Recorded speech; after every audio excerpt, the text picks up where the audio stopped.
Alors bonjour, petit clip sur l'importation de données à l'intérieur d'une base de données. Alors, je vais vous montrer en premier lieu, c'est les relations qui sont incluses dans cette base de données-là. Alors, vous voyez que au niveau de la base de données, il y a de l'intégrité référentielle qui a été ajoutée aux différentes relations. Ainsi, on exige, avant d'introduire une information sur le poste dans le personnel, d'avoir accès par clé étrangère à l'information de la table poste, et ainsi de suite pour toutes les tables qui sont en relation avec des clés étrangères.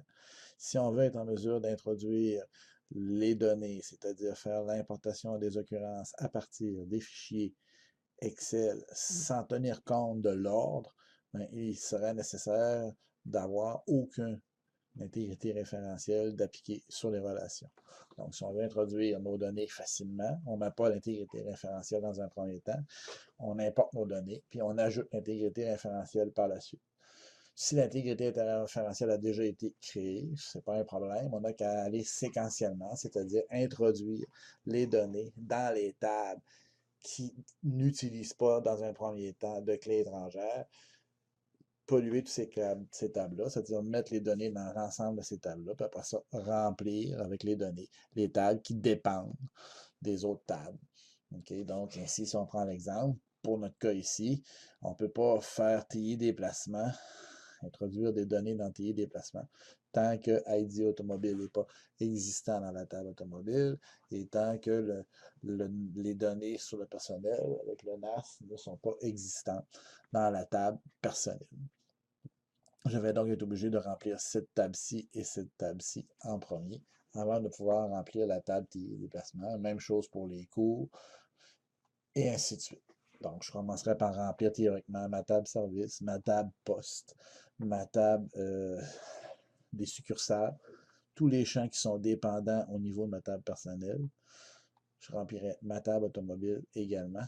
Par la suite, je pourrai remplir mes tables de type TI, donc TI déplacement, TI compétences et en définitive la table poste qui est ici, qui dépend de la table personnelle qui est là. Donc, comment on procède? Alors, c'est assez simple. On va commencer par remplir la table automobile. Pour remplir la table automobile, qu'est-ce qu'on doit faire? Ben, toutes les tables doivent être fermées. Donc, on va tout fermer. On va regarder on va sélectionner la table qu'on désire, dont on désire importer les occurrences. On va s'en venir dans l'option données externes. On va choisir d'importer à partir de Excel pour la table automobile. Donc, on choisit Excel. On va aller chercher la table en question. Donc, on voudra avoir, par exemple, la table des automobiles. On fait ouvrir. On importe une copie des enregistrements à la bonne table, donc à la table automobile. On fait OK. Il nous montre les enregistrements. On trouve que ça vient du bon sens. Suivant, la première ligne contient des colonnes. Effectivement, suivant. Importer vers quelle table? La table automobile, terminée. Et l'importation, c'est réalisé. Donc, si je vais voir dans ma table automobile, je vois que mes enregistrements ont été introduits. Toutefois, il n'y a pas d'enregistrement concernant les images et les pièces jointes. Ces deux types de données ne sont pas importées automatiquement à partir d'un fichier Excel. Alors, il faut donc les ajouter manuellement. Comment on fait pour ajouter une image au niveau d'un champ image de type OLE? On clique dans le champ, bouton de droite, on fait insérer un objet. On choisit image bitmap. On s'en va dans l'option coller, coller à partir de, et on va chercher notre image. Ouvrir. L'image. Oh, voilà. Ça n'a pas été vite, mais c'est venu. L'image apparaît.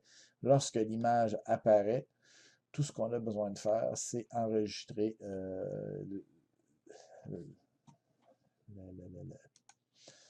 pour mettre à jour le document, enregistrer l'image dans la base de données. Donc, on fait mettre à jour le document. Et c'est fait. On peut fermer notre éditeur et notre image ici a été introduite.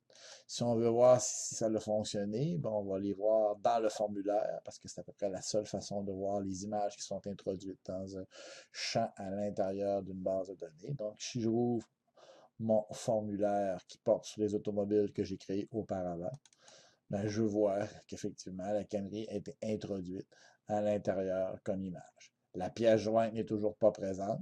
C'est normal parce que je ne l'ai pas introduite encore. Alors, si je voudrais introduire la pièce jointe, c'est sensiblement le même type de fonctionnalité. Bouton de droite, gérer les pièces jointes, ajouter une pièce jointe.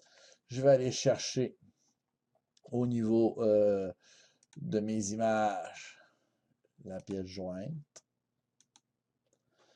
La pièce jointe s'ajoute dans l'écran. On fait OK. Puis on voit qu'il y a un 1 qui apparaît pour dire qu'il y a une pièce jointe qui a été ajoutée. Si on veut s'assurer si ça a bien fonctionné, encore là, on rouvre le formulaire automobile. Et théoriquement, ça devrait arriver un jour.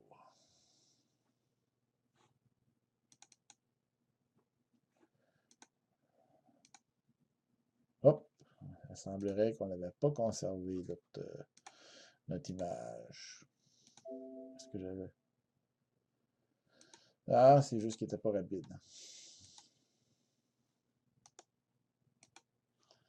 Donc, notre pièce jointe ici a apparu. OK. Donc, dans notre formulaire automobile, notre pièce jointe devrait apparaître. Alors, pourquoi elle n'apparaît pas?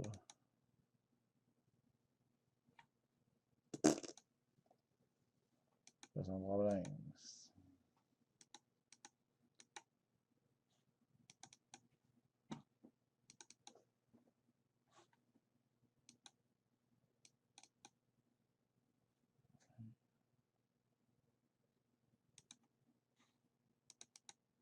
Ah, eh bien, pas vite, pas vite. Donc, mon image est apparue dans ma pièce jointe. Alors, l'ordinateur est assez lent, il faut dire, il faut croire. Ce soir, il est tard, il a envie de dormir. Alors, l'image est apparue enfin.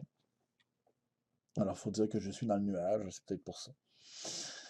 Et puis là, nos deux images apparaissent. Donc, on a notre pièce jointe, puis on a notre image OEE qui est associée. Alors, on pourrait faire exactement la même séquence au niveau de toutes les images et de toute la pièce jointe qu'on devrait ajouter là, pour l'ensemble des automobiles. Alors, c'est un peu comme ça qu'on rajoute les images. Alors, vous avez vu tout à l'heure qu'on peut aussi carrément sur le formulaire ajouter, hein, en utilisant les différentes options pour gérer les pièces, etc. Donc, c'est possible directement dans le formulaire, mais théoriquement, au niveau, nous, on n'a pas encore de formulaire de créer lorsqu'on introduit les tables. Donc, théoriquement, on introduit ici nos informations. Alors, si je retourne dans mon outil de base de données et je regarde mes relations, j'ai rentré mes différents éléments au niveau de ma table automobile. Pour pouvoir rentrer mon personnel, il faudrait que ma table service, ma table poste et ma table succursale aient été préalablement remplies. Par la suite, je pourrais remplir ma table personnelle et, en définitive, remplir ma table TI déplacement. C'est comme ça que je devrais exécuter mon importation de occurrence à l'intérieur d'une base de données. Alors, j'espère que cela vous a éclairé concernant l'importation des données.